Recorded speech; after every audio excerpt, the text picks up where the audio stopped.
शेर अफजल मरवत को पीटीआई से निकालने पर पीटीआई तकसीम हो गई, प्रोग्राम तो बढ़ गया। मिटा फकीर, ये जमाने में दम नहीं, हमसे जमाना खुद है, जमाने से हम नहीं।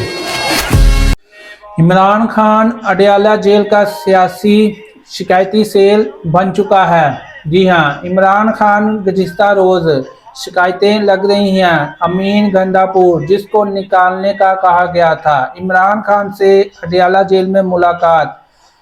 जुनैद अकबर की मुलाकात हुई। उन्होंने कहा कि इमरान खान ने अलीपुर गंडापुर को हटाने का कहा है और जुनैद अकबर को उनकी जगह आने का कहा। लेकिन जब गंडापुर अली ने इमरान खान से मुलाकात की तो उन्होंने नाराज़गी का बिल्कुल इजहार ना किया और कोई बात ना की।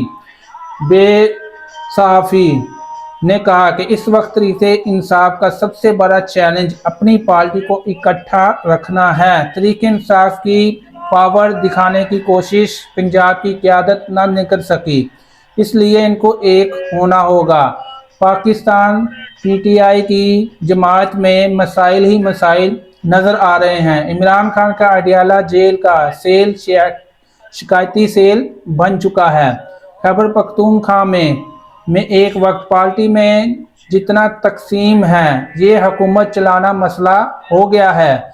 मज़ीद इसमें इमरान खान से जो शिकायत करते हैं तो ये लोग आपस में ही ऐसा क्यों कर रहे हैं। इमरान खान तो 72 साल के हो चुके हैं, उन्होंने हुकूमत को संभाला हुआ है, वो किसी को कुछ नहीं कहते, वो अपनी अवाम का भलाई चाहते हैं। उन्होंने मज़ीद इस बारे में कहा कि कोई भी पार्टी में इतनी शिकायतें कोई नहीं लगाता, ये सिर्फ शिकार है कि मेरे 3 खत लिखने के बावजूद भी मुझे कोई रिप्लाई ना दिया गया, तो मुझे इस बारे में कोई नहीं मालूम कि कौन शिकायतें लगाता है। ये हमारी पार्टी को तोड़ने के दावे जो किए जा रहे हैं ये सब झूठ है। इस बारे में मज़ीद आप क्या राय रखते हैं, हमें ज़रूर बताइएगा। मिलते हैं अगली न्यूज़ की अगली वीडियो में।